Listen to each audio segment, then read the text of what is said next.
జగన్మోహన్ రెడ్డి విను, ఎగిరిపోయేది చంద్రబాబు నాయుడు కాదు, ఎదిగిపోయేవాడు చంద్రబాబు నాయుడు అనేటువంటిది ఈ సందర్భంగా గుర్తు చేస్తున్నా. గల్లీ నుంచి ఢిల్లీ వరకు ఇవాళ ఎదిగింది చంద్రబాబు నాయుడు అని చెప్తున్నా. రోజు రోజుకి గంట గంటకి ఇక దిగజారడానికి అంతే లేదన్నట్టుగా దిగజారుతున్నది నువ్వు అనేటువంటిది గుర్తు చేస్తా ఉన్నా. ఒకవైపు రాయలసీమ ద్రోహిగా మిగిలిపోతున్నావు, మరోవైపు ఈ రాష్ట్ర ప్రజానీకానికి నువ్వు ఒక పాలెగాడిగా తయారైతున్నావు. అరాచకం, అశాంతి రప్ప రప్ప నరుకుతానంటే అది పాలెగాళ్ల సంస్కృతి అనేటువంటిది నేను చెప్తా ఉన్నా. రెండు మాటలు మన చరిత్రను గురించి చెప్పుకోవాల్సినటువంటి అవసరం ఉంది.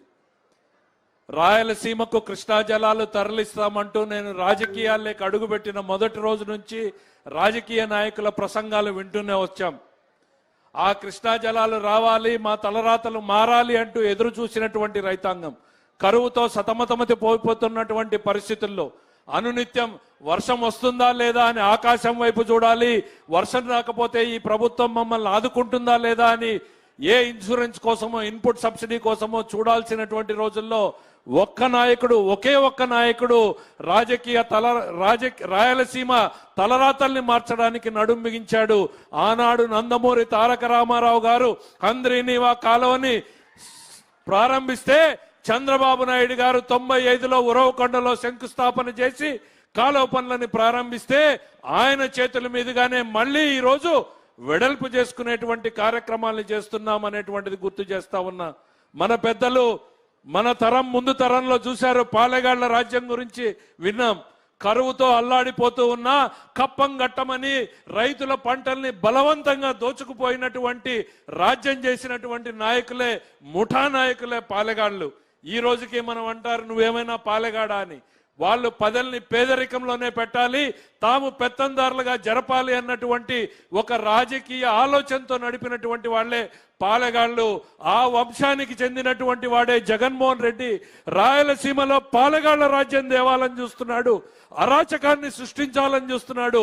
మరోవైపు చంద్రబాబు నాయుడు గారు మన జీవితాల్లో వెలుగులు నింపాలి, వీళ్ళ జీవితాల్ని రతనాల సీమగా మార్చాలి, వీళ్ళ కుటుంబాలని అభివృద్ధి చేయాలి అనేటువంటి తపన పడేటువంటి నాయకుడు చంద్రబాబు నాయుడు గారు. తేడాన్ని గమనించమంటా ఉన్నాం. 5 ఏళ్లలో జగన్మోహన్ రెడ్డి గారిని ఎందుకు ఈ పని చేయలేకపోయారు? చంద్రబాబు నాయుడు గారు ఒక్క సంవత్సరంలో కాదు, కేవలం 100 రోజుల్లో హంద్రీనీవా కాలువ సామర్థ్యాన్ని 6 పంపుల నుంచి 12 పంపులకు చేశాడు అని అంటే అది కర్నూలు జిల్లా, నంద్యాల జిల్లా, అనంతపురము, సత్యసాయి, చిత్తూరు వరకు కూడా రైతుల జీవితాలకి వెలుగు నింపేటువంటి కార్యక్రమం. మరి 2019లో ఉరవకొండకు వచ్చి జగన్మోహన్ రెడ్డి గారు ఏం చెప్పారు? ఎన్నికల ముందు 3 నెలల్లో హంద్రీనీవా పనులు పూర్తి చేస్తా అన్నాడు. 5 సంవత్సరాలలో గంప మన్ను తీలేనటువంటి వ్యక్తి చంద్రబాబు నాయుడు గారు వచ్చిన తర్వాత ఆర్థిక కష్టాలు ఉన్నాయి సార్, ఈ సంవత్సరం వద్దు, నెక్స్ట్ ఇయర్ చేద్దామని అధికారులు అందరూ కూడా చెప్పినా ప్రసక్తే లేదు. రాయలసీమ జీవితాలు, ప్రజల నమ్మకాన్ని మనం వాళ్ళకొక కల్పించాం. కృష్ణా జలాల్ని తరలిస్తామని మీరు పనులు ప్రారంభించండి, డబ్బులు ఎట్లా దేవాలో నేను చూసుకుంటానని చెప్పినటువంటి మహానుభావుడు చంద్రబాబు నాయుడు. ప్రజల్ని కంపేర్ చేసుకోమంటున్నా, ఏ ఒక్కటైనా సరే రాయలసీమ గడ్డ మీద నుంచే నేను ఇవాళ జగన్మోహన్ రెడ్డిని అడుగుతున్నా, ఈ రాయలసీమకు నువ్వేం చేశావు? కడప ఫ్యాక్టరీ తెచ్చావా? హంద్రీనీవాని వెడల్పు చేసావా? మేం చెప్పగలుగుతున్నాం. కియా ఫ్యాక్టరీని తీసుకొచ్చాం, ఇవాళ హార్టికల్చర్ హబ్ గా చేస్తున్నాం, డ్రిప్ ఇస్తున్నాం, స్ప్రింక్లర్ ఇస్తున్నాం. రాయలసీమలో ప్రతి ప్రాజెక్టుని కూడా పెట్టుబడులు పెట్టి ఖర్చు పెట్టి ప్రారంభించే రకంగా ఇవాళ చంద్రబాబు నాయుడు గారి పాలన జరుగుతా ఉంది. జగన్మోహన్ రెడ్డి గారిని ఇదే హంద్రీనీవా వేదిక మీద నుంచి అడుగుతున్నా, మీరు గాని మీ రాయలసీమలో ఉన్న నాయకులు గాని హంద్రీనీవా మీద, కాలువ గట్టు మీద చర్చకు సిద్ధమా అని నేను అడుగుతా ఉన్నా. ఏ మొహం పెట్టుకుని మళ్ళీ మాట్లాడతారు? ఇక్కడితో అయిపోలేదని చంద్రబాబు నాయుడు గారు నిన్న 2 రోజులు ఢిల్లీ, ఇవాళ కర్నూలు, నంద్యాల, రేపు తిరుపతి. ఎందుకు ఈ తపన, ఈ ఆరాటం? ప్రజల జీవితాల్లో ఏదో మార్పు చేయాలి, ఏదో వాళ్ళని అభివృద్ధి వైపు తీసుకెళ్లాలి అని. మరి అట్లాంటి నాయకుడిని జగన్మోహన్ రెడ్డి గారు నిన్నేం మాట్లాడాడో మీరందరూ పేపర్లు చూసుంటారు. ఎగిరిపోతాడు చంద్రబాబు నాయుడు అన్నాడు. నీచమైనటువంటి భాష. జగన్మోహన్ రెడ్డి విను, ఎగిరిపోయేది చంద్రబాబు నాయుడు కాదు, ఎదిగిపోయేవాడు చంద్రబాబు నాయుడు అనేటువంటిది ఈ సందర్భంగా గుర్తు చేస్తున్నా. గల్లీ నుంచి ఢిల్లీ వరకు ఇవాళ ఎదిగింది చంద్రబాబు నాయుడు అని చెప్తున్నా. రోజు రోజుకి గంట గంటకి ఇక దిగజారడానికి అంతే లేదన్నట్టుగా దిగజారుతున్నది నువ్వు అనేటువంటిది గుర్తు చేస్తా ఉన్నా.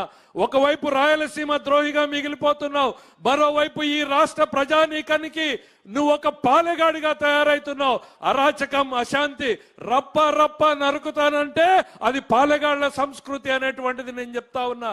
మరోవైపు నీళ్ళు ఎట్లా ఇవ్వాలనేటువంటి ఆలోచించే నాయకుడు జగన్మోహన్ రెడ్డి గారికి గుర్తు చేస్తా ఉన్నా.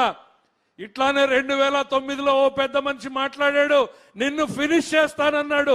ఫినిష్ చేస్తానన్నటువంటి పార్టీ ఏమైంది, ఫినిష్ చేస్తానన్న నాయకుడు ఏమయ్యాడు అనేటువంటిది ఈ సందర్భంగా నేను గుర్తు చేయదలుచుకున్నా. నాయకులు అటువైపు మారారు, ఇటువైపు మారలేదు. 78లో అంజయ్య గారు ముఖ్యమంత్రి, జనార్దన్ రెడ్డి గారు ముఖ్యమంత్రి, కోట్ల సూర్యప్రకాష్ రెడ్డి గారు ముఖ్యమంత్రి, నేదురుమల్లి జనార్దన్ రెడ్డి గారు, రాజశేఖర్ రెడ్డి గారు, రోషయ్య గారు, కిరణ్ కుమార్ రెడ్డి గారు, ఆ జగన్మోహన్ రెడ్డి గారు. ప్లేయర్లు అటువైపు మారారు, ఇక్కడ ప్లేయర్ ఒక్కడే. ఆ ప్లేయర్ ఎట్లాంటోడు అనంటే కోడి కత్తికి గులకరాయికి హత్యాయత్నం అని చెప్పుకునే మనిషి కాదు. 17 క్లెమర్ మైన్లను కొడితే గుండె దిటువుగా లేచి నిలబడి షర్టు సర్దుకుని నడుచుకుంటూ వెళ్ళినటువంటి నాయకుడు ఇటువైపు ఉన్నాడు. ఎవరు ఎగిరిపోతారో చరిత్ర చూస్తుంది, ఎవరు ఎదిగిపోతారో ఈ చరిత్ర తేలుస్తుంది అనేటువంటిది ఈ సందర్భంగా చెప్పగలుగుతా ఉన్నా. ఏ మొహం పెట్టుకుని ఇంకా మాట్లాడుతున్నారు మీరు? ఏ రాజకీయాలలో ఉన్నారో అనునిత్యం ప్రజల కోసం, ప్రజా సంక్షేమం కోసం పనిచేయాల్సినటువంటి మీరు ప్రజల మీద రౌడీయిజంతో, రౌడీ రాజ్యంతో రాయలసీమ మీద పెత్తందారీతనం చేయాలనుకుంటున్నారు మీరు. అది సాధ్యం కాదు, కానివ్వదు చంద్రబాబు నాయుడు గారు అనేటువంటిది ఈ సందర్భంగా చెప్తా ఉన్నా. నీ నుంచి ఎక్కువ ఆశించకూడదు. తల్లిని చెల్లినే పక్కన పెట్టిన వాడివి, చెల్లి సంస్కృతి గురించి మాట్లాడినటువంటి వాడివి. నువ్వు ప్రతిపక్ష నాయకుడి గురించి గొప్పగా మాట్లాడతావని మేము ఎట్లా అనుకుంటామనేటువంటిది ఈ సందర్భంగా చెప్తా ఉన్నాం. నేనన్నా పడిన ప్రతిసారి లేచి నిలబడిన నాయకుడు చంద్రబాబు నాయుడు, చెడిపోయిన ప్రతిసారి రాష్ట్రాన్ని నిలబెట్టిన నాయకుడు చంద్రబాబు నాయుడు అనేటువంటిది ఈ సందర్భంగా గుర్తు చేస్తున్నా. 5 ఏళ్లు నువ్వు చెడగొడితే మళ్ళీ వచ్చిన మొదటి రోజు నుంచి ఈ రాష్ట్రాన్ని నిలబెట్టడానికి తపన పడుతున్నాడు ఆయన. ఢిల్లీకి వెళ్తాడు, మంత్రులు కలుస్తాడు, ప్రధానమంత్రులు కలుస్తాడు. ఏమాత్రం భేషజాలకు ఓడు, ఈగోలకు ఓడు. వాళ్ళు వస్తామన్నా కాదు, నేనే మీ దగ్గరకు వస్తాను. ఇవాళ చంద్రబాబు నాయుడు గారు ఎంత ఎదిగాడు అనంటే ఆయన ఎక్కడుంటే అక్కడికి కేంద్ర మంత్రులు వస్తానంటున్నారు. కానీ ఆయన సంస్కారం ఎట్లాంటిదంటే నేనే మీ దగ్గరకు వస్తాను, నా రాష్ట్రం కోసం నా వినతులు వినండి అని చెప్పేటువంటి సంస్కృతి. ప్రతి నిత్యం 10 గంటలు 12 గంటలు పనిచేసేటువంటి నాయకుడిని మనం గుర్తించడం కాదు, గౌరవించడం నేర్చుకోవాలనేటువంటిది ఈ సందర్భంగా గుర్తు చేస్తా ఉన్నా. చరిత్ర క్షమించదు జగన్మోహన్ రెడ్డి. నిన్న నువ్వు చేసినటువంటి మాటలు ఏవైతే బనకచెర్ల, పోలవరం బనకచెర్ల ఉపయోగపడదన్నావో ఈ రాయలసీమ ద్రోహిగా మిగిలిపోతావనేటిది చెప్తా ఉన్నా. నీళ్లు లేక అల్లాడుతున్నటువంటి ఈ రాయలసీమకి నీళ్లు రావడానికి ఉన్న ఏకైక మార్గం పోలవరం నీటిని తీసుకుని రావడమే. ఇవాళ జిల్లాలలో ప్రశాంతంగా కొంత మేరకైనా పని చేసుకోగలుగుతా ఉన్నారు అనంటే ఈ నీళ్లున్నాయి, వస్తున్నాయి అనేటువంటి నమ్మకంతో. ఎప్పుడైనా పత్తి పంటనో మిరప పంటనో చూసామా? అనంతపురం జిల్లాలో ఈరోజు మిరప పత్తి పండించగలుగుతున్నామంటే ఈ హంద్రీనీవా వలన అనేటువంటి చెప్తా ఉన్నా. 1 సంవత్సరంలో 100 రోజుల్లో రెట్టింపు సామర్థ్యాన్ని చేసి చూపించినటువంటి ఈ నాయకుడికి జేజేలు పలకాల్సినటువంటి అవసరం మనందరికీ ఉంది అనేటువంటిది ఈ సందర్భంగా తెలియజేస్తూ, రాయలసీమ జీవితాల్ని మార్చేందుకు చంద్రబాబు నాయుడు గారు పనిచేసిన దాంట్లో 1% కూడా జగన్మోహన్ రెడ్డి గారు 5 ఏళ్లలో చేయలేదు. దాని మీద చర్చకు నేను సిద్ధంగా ఉన్నాననేటువంటిది సందర్భంగా తెలియజేస్తూ రమ్మని సవాల్ చేస్తూ సెలవు తీసుకుంటున్నా. మరి